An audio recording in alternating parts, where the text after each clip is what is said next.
Hello, it's Debbie Gilbert from the Business Awards show, and I'm also the owner of the Best Business Women Awards. And today I'm joined by Lucia Melillo from Lucia Hair and Beauty in Luton in Bedfordshire, who was the winner of the Best Business Women Awards in 2019 for Best Business Women in Hair and Beauty. She's also been a finalist for a number of years, going far back as 2016, and some years even made finalists in 3 categories. She's also won a Mayor's Award in her local town, which I'll get her to tell you a bit more about that later. And she won an SME Bedfordshire Award for all her work with the charities that she supports. So Lucia, welcome. Good evening, Debbie, and welcome. Thank you. Oh, it's great to have you here. So Lucia, it's great to be here. You've got a very, very long business history, longer than most people that I talk to, and not very many grey hairs, but maybe that's because you're a hairdresser. We all know how stressful. Now that would be telling. So your journey goes back, what, nearly 30 years now? Yes, this year the salon will be celebrating its 30th birthday. Wow. Tell everybody a little bit about your journey then, and what made you start your own business 30 years ago, which was very brave 30 years ago. You were obviously quite young. Yes, I was 22 at the time. I had been hairdressing since I was 14, working in a variety of different salons in Luton. I'd done an apprenticeship. There was nothing really outstanding about my work compared to others. But I had huge ambition and huge drive. So I was always prepared to work extra in the evenings, commit to hair shows, competition work with no financial gain, purely to expand my knowledge. So I just decided to branch out. Something became available. I had worked other jobs to get the funding to set up the business, such as selling clothes and various other bits and pieces at Wembley Market. I really enjoyed my market trader days, and of course it was in the late 80s, early 90s, so it was in the era of Del Boy, so I'd modelled myself a bit on Del Boy. This time next year I will be a millionaire. Oh wow, amazing. Yeah. So yeah, the opportunity came up, and I remember my attitude was actually quite blasé. I took the attitude of, if I don't try, I will never know. And if it doesn't work out, I will have to go and clean toilets for someone else. But I have to try, at least try. And 30 years down the line, you know, I'm still there. You are, and you're very, very much a pillar of the local community. And I think that's one of the things the judges really loved about you, was you have this business, but you are also very, very passionate about fundraising, aren't you? And you've been doing it a long, long time. Yes, absolutely. Tell us a bit about what other fundraising that you do. Well, I began fundraising, I think it was around 25 years ago.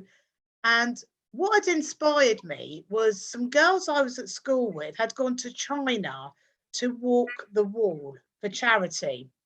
And they'd asked me to go along, and I'd kind of almost poo-pooed the idea. I was, no, that's not for me. Mainly because I'm not a natural athlete. I've always been overweight. I'm asthmatic. So this idea of going to trek wasn't something that I would ever imagine myself doing. When they returned, they told me about what a fantastic time they'd had and how rewarding it had been. So their next trip was to Peru. And I remember I was in a pub, and I was telling someone that I intended to go, and they'd said to me, "You'll never do it. You'll never do it. You'll never trek the Inca Trail. It is so hard to do." And that had set off the same rebellion attitude and strong-mindedness that I have at times. And I thought, right, I'm going to show you if I can do this. And when I told people what I intended to do, the support from the clients was absolutely phenomenal. I lost weight, I reduced my drinking, I lost 2 stone, I got fit. And not only did I do the Inca Trail, I did it fairly easily. It was very difficult, but I recall at that time, the trip raised £6,500 for the Children's Society. Wow, that's amazing. Yeah, So yeah, it that was was what amazing. gave you the taste, because you've done a lot of treks now, haven't you? Yeah, I've completed, I think it's 20 now. Wow. And I'm in the process, yes, of planning another trek. I have previously done the Himalayas 3 times. I've trekked Vietnam, Sri Lanka, the New York Marathon. I learnt how to sail. Wow. Jordan, Great Glen, just to name a few. So that's amazing. And alongside of this, you run community events, don't you? Things like quiz nights, bingo nights, that sort of thing. And that raises money for local charities. And how do you feel that that supports your business? Oh, I feel that when you are a successful business and you have been around a long time, like myself, you can become a bit stale, a bit, how can I put it? Well, I think it's important for your clients to see you give back to your community. No, that's true. Very true. And yeah, they need to see that you're not just a business person, but you have other aspects in the character, in your, in your makeup. For me, that's been important because I recognize I've been in business quite young. I've been successful. Part of that I put down to the fact that my parents had been in business.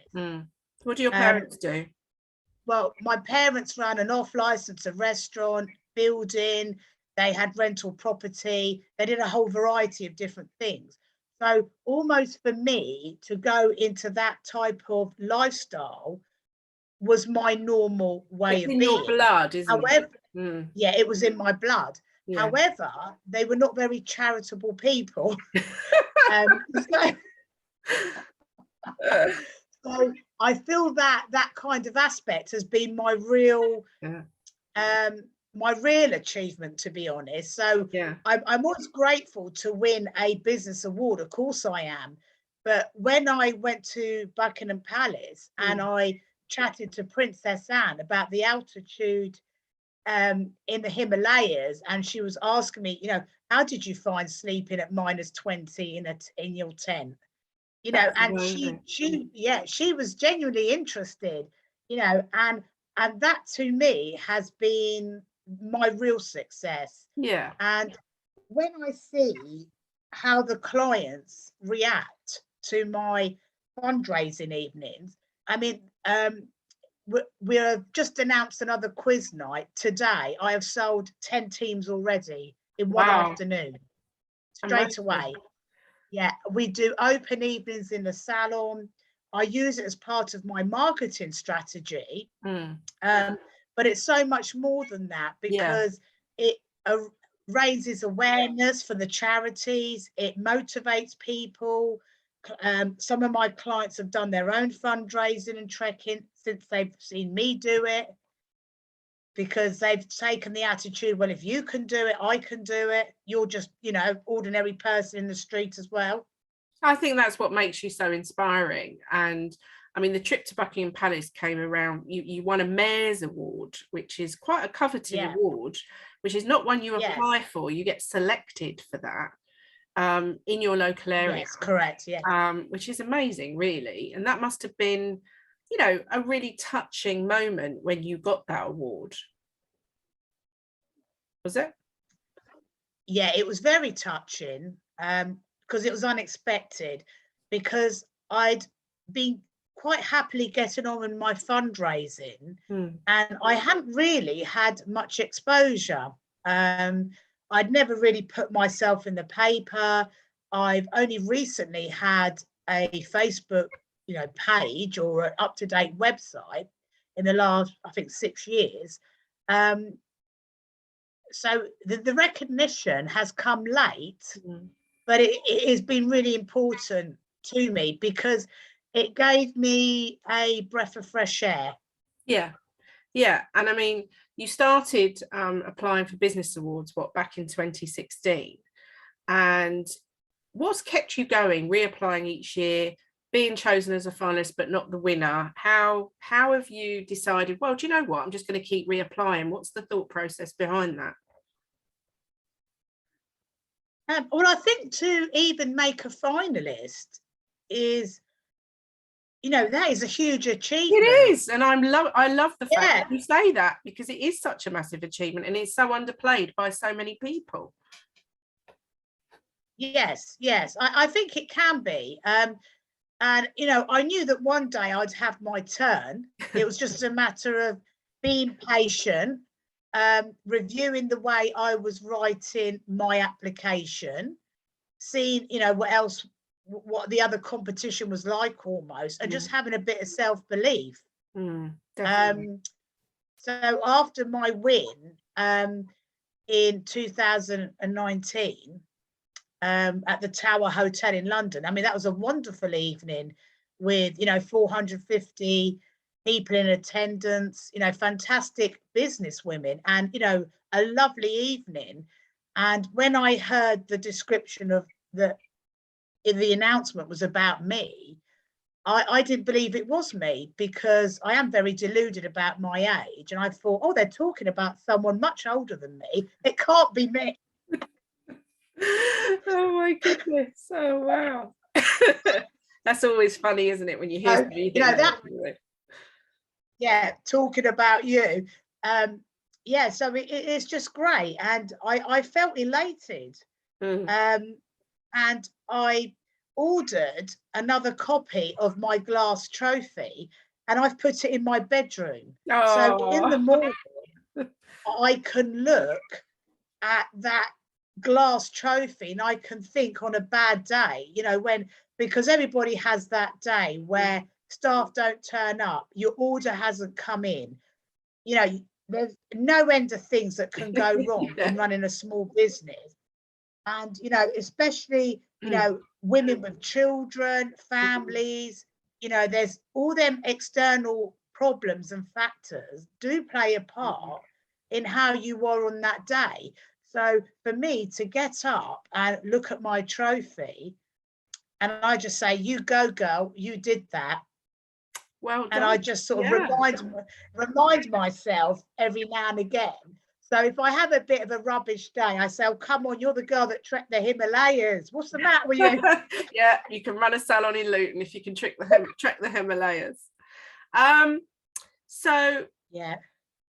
In terms of recent awards, I heard a little voice the other day tell me that Lucia has been chosen as part of the F Entrepreneur this year. So you've got that. It starts off your 2022. Wow, yeah. Top 100. Yeah. What a wonderful start to the year. Yeah. I mean, this to me now, this has been the icing on the cake, so to speak. That if I don't get another award or finalist again, I can say that I ended it on a high note.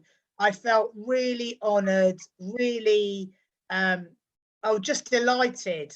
To be not just for myself, but to be included with a group of women who are so inspirational, who have done things outside of everyday life. And I look forward to meeting them and getting to know them and hearing their stories. Yeah, an amazing opportunity as well to go to the House of Lords in March and have that celebration. And it is a pinnacle. I think it's a pinnacle moment. And are you planning to enter any more awards over the next year or so? Yes. No, absolutely. I'm going to continue. If I'd be grateful to make finals in one or two categories. I do it mainly because, well, not so much for me, but I feel that it's important for my clients to see that we are still trying. Yeah, and that, you know, it's that, visibility, isn't that it? it's still important. Yeah, definitely. Yeah, definitely. And I enjoy a good night out. It's the Italian in you. So we always like to sort of close off our podcasts with business tips, because we've had some amazing female and male entrepreneurs on the Business Awards show. And everybody has really like their own little secrets that are really useful. So is there anything, one or two things that you think have got you through the last 30 years in business? I'd say reinvention. Every few years, I have changed the image of the salon to update it. So I've changed the interior, I've changed the branding, you know, I've changed the logo slightly to give it a fresh look. I annually review the handbook, the operations. I'm currently reviewing how the girls do the cleaning rota, which, you know, sounds as quite basic, but it's just a way of, right, what can we do different? What can we do better? A friend of mine worked for River Island for many years, which is still a family-run business. And one of the old bosses, who was in his 70s, always said, every day is a new day in business. Every day is fresh eyes. Every day is a new idea, a new beginning. And I really love that way of thinking. So keep reinventing, keep retraining. I'm planning. I'm going back to L'Oreal in the summer. I'm doing some retraining. I go every 2 years just to keep, you know, up to date, really, and just have resilience. Really, just carry on, because, you know, if you go through a bad phase, and I have had bad phases. I've had a hand surgery. I had a fire at the salon. You know, I've had personal problems in my life, but the thing that's always pulled me through is the fact that the business is constant. That you have to be there, and, you know, that's been great for me. So just keep going.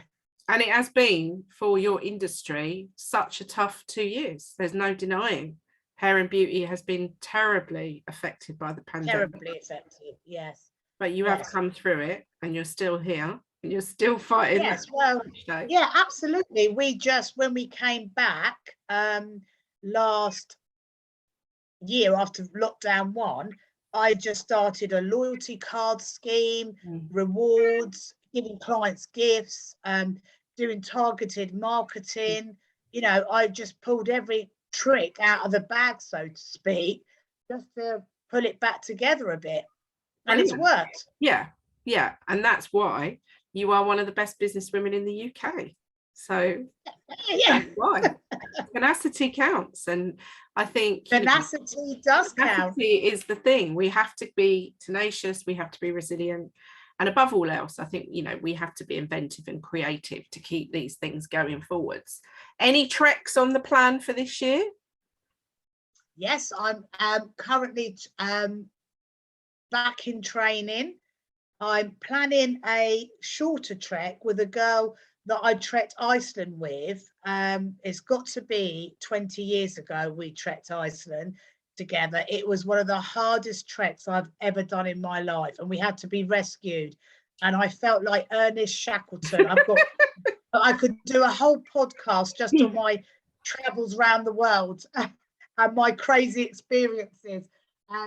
So because we're older, we've decided that we would do something slightly shorter, less strenuous, and perhaps only a few nights of wild camping compared to our usual 2 to 3 weeks. Oh, wow. That is tough going. Yeah. And your treks and all your charity work, I mean, you've raised well over £100,000, haven't you, over the years? Yes. I mean, that is just incredible amount of money. And Yeah, I just can't believe that now. It's because it it goes up really quickly. People are so generous. We did the quiz in October last year. Yeah, it was last year. And that night raised 3,500. That's And amazing. I was just, people were just so generous. And some of the money went to Rotary International because I'm a member of that in Hitchin. And that purchased 3 shelter boxes. Oh, that's amazing. So it's just great. But people are they're just generous, and they support causes, and they want a night out, and they want a good night out, and they want to have fun. Oh, that's amazing. It's lovely. I could talk to you all night. It's so interesting what you've been up to. Like you said, maybe there is a podcast there for you, all about your treks and your charity challenges. And I think you're an inspirational woman, Lucia. Anybody listening to this should feel totally inspired to get out there, get your business fundraising, get your business moving forwards, and you too could win an award. So yeah, absolutely. The gain of fundraising, whilst it is extra work, it is definitely an asset to any business. Definitely, 100%. And I know that through our business, and we raise money each year at the awards for charity and other things that I've done. And actually it doesn't take that much work and effort to actually put something together and get people involved. And I think it's like you said, if your clients see you doing it, hopefully they'll do something similar. And if we all pull together, then it makes the world a better place for everybody. Well, thank you for joining me today. It's been absolutely amazing chatting with you and listening to you and all about your trekking and fundraising and your wonderful salon in Luton. And we wish you well, and let's, fingers crossed, more awards are coming your way, and we'll speak to you soon. Thank you. I'm sure they will be. Thank you, Lucia.